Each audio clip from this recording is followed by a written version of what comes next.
तो जो लक्ष्मी की दुर्गा की मूर्ति बनती है उसमें आपने देखा होगा लक्ष्मी जी की मूर्ति के बगल में उल्लू बना रहता है। बना रहता कि नहीं बना रहता? जब लक्ष्मी जी की अकेले मूर्ति होती है बिना नारायण के तो उनका वाहन क्या होता है? बोले उल्लू।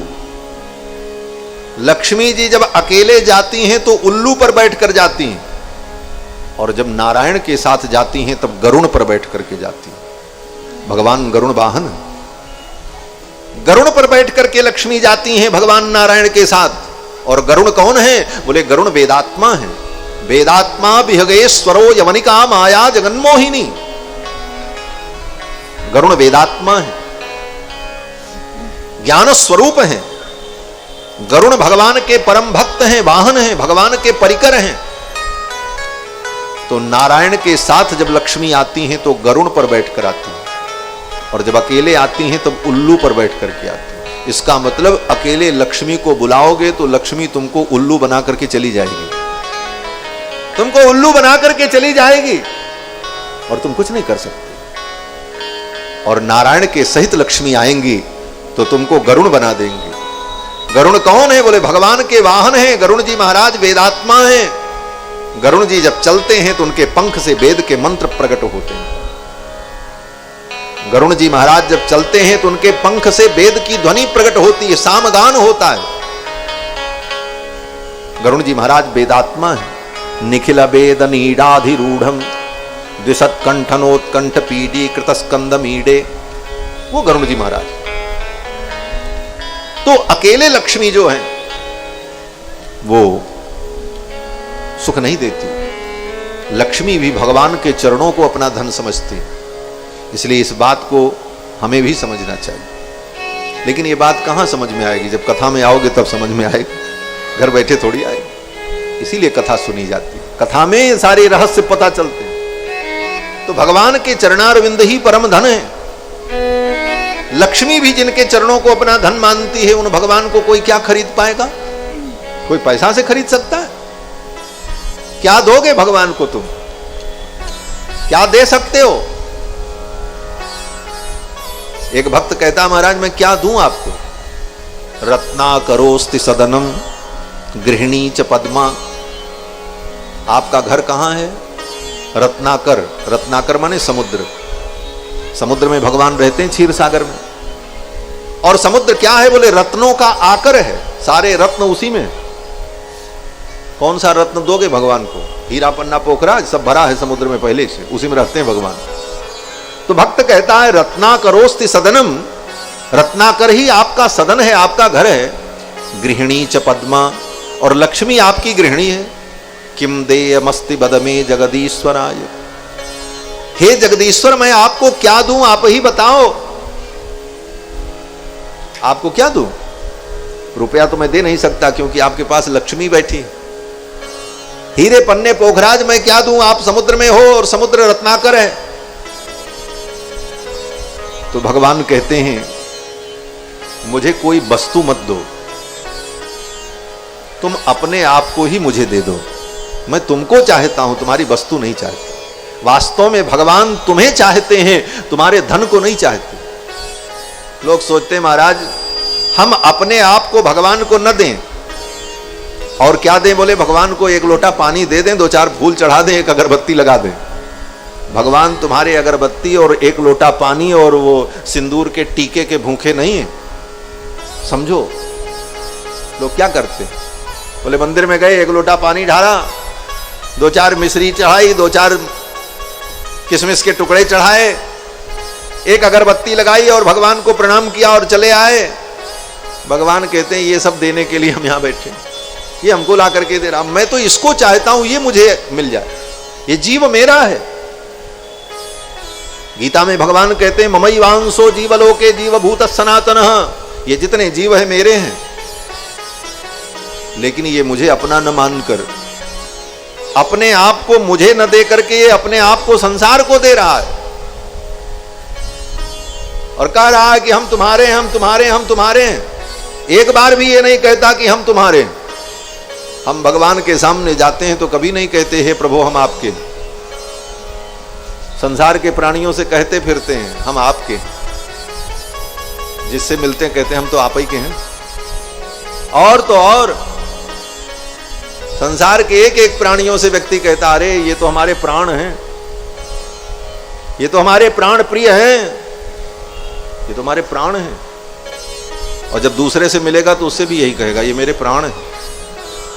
ये तो भगवान की कृपा समझो कि ये भीतर वाला प्राण नाराज नहीं होता, नहीं ये नाराज हो जाए कहे यही तुम्हारे प्राण हैं, इन्हीं को लेकर रहो हम तो चले, तब तो राम नाम सत्य हो जाए। लेकिन ये संसार अज्ञान से चलता है, यही अज्ञान है। कहता महाराज ये हमारे हैं, ये हमारे हैं। और भगवान को कोई नहीं कहने को तैयार है कि आप हमारे हो। भगवान तुमसे यही सुनना चाहते हैं कि तुम ये कहो प्यार से कि हे प्रभु मैं आपका हूं। और यही वाल्मीकि रामायण का सार है महाराज। एक लाइन कहूंगा बस। भगवान ने समुद्र के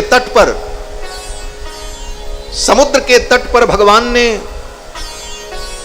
लाखों लाखों करोड़ों करोड़ों बंदरों के बीच में देवता लोग आकाश में खड़े थे।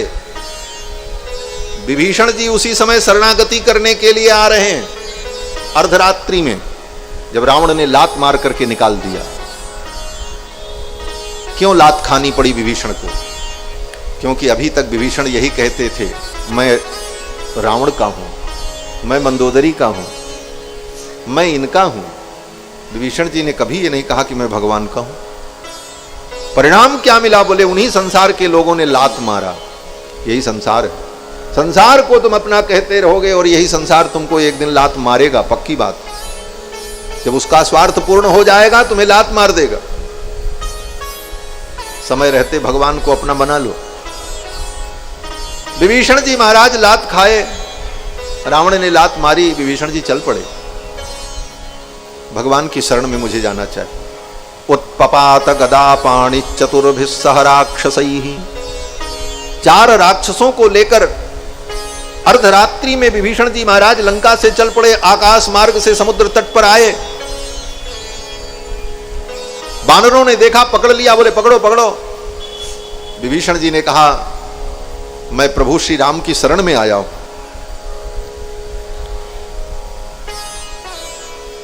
भगवान से निवेदन कर दो, मैं उनकी शरणागति करने आया हूं। विभीषण ने कहा कि मेरा परिचय दे देना। क्या परिचय? तो विभीषण जी कहते हैं रावणो नाम दुर्वृत्तो राक्षसो राक्षसेश्वरः। रावण नाम का जो दुर्वृत्त दुराचारी लंका का राजा है, तस्याहम अनुजो भ्राता, मैं उसका छोटा भाई हूं। लात खाने के बाद भी अभी उस संबंध को भूल नहीं रहे, अभी भी यही बता रहे हैं कि हम उसके भाई।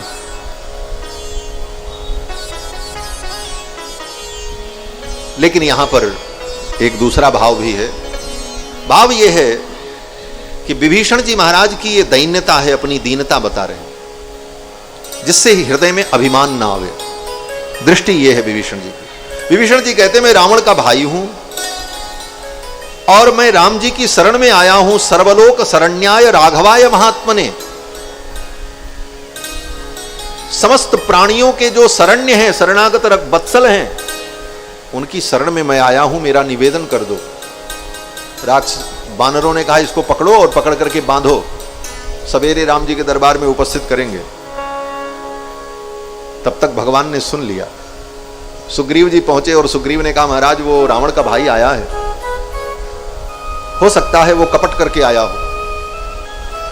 शत्रु का भाई है, विश्वास करने लायक नहीं है। राजनीति यही कहती है, क्या करें। और अगर विश्वास करके उसे स्वीकार कर लिया तो कहीं निशाचर की माया को तो कोई जान नहीं सकता। विभीषण भी निशाचर ही, कुछ उत्पात कर दिया तो अनर्थ हो जाएगा। इसलिए विभीषण पर विश्वास करना ठीक नहीं है। तब राम जी ने कहा सुग्रीव से, सुग्रीव आज राम जी अपने में आ गए महाराज। ठाकुर जी लीला करते करते भी कभी कभी अपने स्वरूप में स्थित हो जाते। भगवान ने कहा सुग्रीव ये तुम्हारे भरोसे हमने रावण से शत्रुता ली है, तुम क्या समझते हो? ये तुम्हारे इन बंदरों के भरोसे हम रावण से युद्ध करेंगे? तुम्हारे भरोसे मैं रावण से युद्ध नहीं करूंगा। भगवान मानो सुग्रीव को स्मरण दिलाना चाहते, तुम वही तो सुग्रीव हो जो बाली के डर से गली गली भागते फिर रहे थे। तुम अपनी रक्षा नहीं कर पा रहे थे बाली से, मैंने ही बाली को मार करके तुमको निर्भय किया, तो मैं तुम्हारे भरोसे हूं, ये मत सोचना। और रही बात राक्षसों की, तो राम जी ने वहां पर अपना स्वरूप प्रकट कर दिया। राम जी ने कहा, सुग्रीव पिशाचान दानवान कूरान पृथिव्याम चैव राक्षसान अंगुल्यग्रेण ताम हन्यम इच्छन हरिगणेश्वर।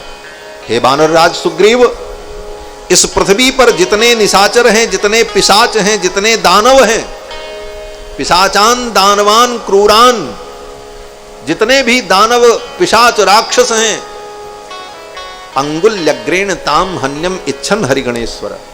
हे सुग्रीव, मैं उन समस्त राक्षसों को, पिशाचों को अपनी अंगुली के अग्रभाग से मार सकता हूं। ये मत सोचना कि तुम्हारे भरोसे हमने ये शत्रुता मोल ली है। भगवान कहते हैं, मैं तो उनको अपने अंगुली के अग्रभाग से मार सकता हूं। अंगुली के अग्रभाग से किसको मारा जाता है? अंगुली के अग्रभाग में क्या होता है? बोले नख होता है। और नख से किसको मारा जाता है? बोले सबसे क्षुद्र जीव को नख से मारा जाता है। सबसे क्षुद्र जीव कौन होता है? बोले जब व्यक्ति शरीर की सफाई न करे तो बाल में और कपड़े में चीलर पड़ जाते हैं, जुआ पड़ जाता है। और जुए को कहां मारा जाता है? जुआ के लिए कोई बंदूक लाई जाती है क्या? जुआ के लिए कोई तलवार लाई जाती है क्या? माताएं तो बहुत अच्छे से जानती होंगी। हाँ महाराज, धीरे से इसे निकालें और चट्ट से काम खत्म। अंगुल्यग्रेण ताम हन्यम इच्छन हरिगणेश्वर। अंगुली के अग्रभाग से जैसे एक नन्हे से जीव को, चीलर को, जू को व्यक्ति मार देता है चुट्ट से, उसको मारने में कोई श्रम नहीं होता। भगवान कहते हैं ये राक्षस पिशाच दानव मेरे लिए जुए के समान। अंगुल्यग्रेण ताम हन्यम इच्छन हरिगणेश्वर। इसलिए डरो मत, जाओ विभीषण को ले आओ। सुग्रीव ने कहा, महाराज अगर वो रावण ही कहीं विभीषण के रूप में भेष बदल के आया हो तब क्या होगा? क्योंकि माया भी है राक्षस। भगवान ने सुग्रीव से कहा, रे सुग्रीव, यदि वा रावण स्वयं रावण ही आया हो तो कोई बात नहीं, ले आओ मेरी शरण में, आने दो, कोई चिंता नहीं। ये रघुनाथ जी है महाराज, ऐसे ऐसे राजाधिराज। भगवान श्री राम कहते हैं, ले आओ। उभय भांति ते ही आनहु हसिकह कृपा निकेत, जय कृपालु कहि कपि चले अंगद हनु समेत। अंगद को लेकर, हनुमान जी को लेकर के सुग्रीव जी चल पड़े लेने के लिए, विभीषण जी को लेकर के आए। उसी प्रसंग में भगवान श्री राम ने कहा, सुग्रीव मेरी एक प्रतिज्ञा है। बोले क्या प्रतिज्ञा है? बोले एक बार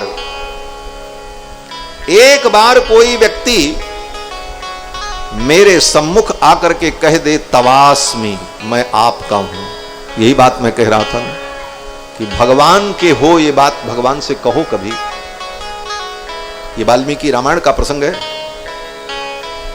भगवान स्वयं कहते हैं रघुनाथ जी कि सकृदेव प्रपन्नाय, एक बार प्रपन्न होकर मेरे सम्मुख आकर कोई प्राणी ये कह दे कि तवास्मीति च याचते, हे प्रभु मैं आपका हूं, बस तवास्मीति, तव अस्मि इति, इति माने बस इतना ही कहना, इससे आगे नहीं कहने की जरूरत। ये राम जी की वाणी है। रामो दृढ़ ना विभाषते, राम जी दो बार नहीं बोलते, एक बार जो कह दिया वो पत्थर की लकीर है। राम जी कहते हैं कि तवास्मि, मैं आपका हूं, इति याचते, ऐसी याचना कर ले, कह दे। तो भगवान कहते हैं अभयम सर्वभूतेभ्यो ददाम में तद्व्रतम मम, मैं उसको सारी दुनिया से अभय कर देता हूं, निर्भय बना देता हूं। ये मेरा व्रत है, मेरा नियम है। लेकिन कोई आकर के मेरे सामने कहे तो कि मैं आपका हूं। और विडंबना जीव की कि जीव भगवान से ये नहीं कहता कि मैं आपका हूं।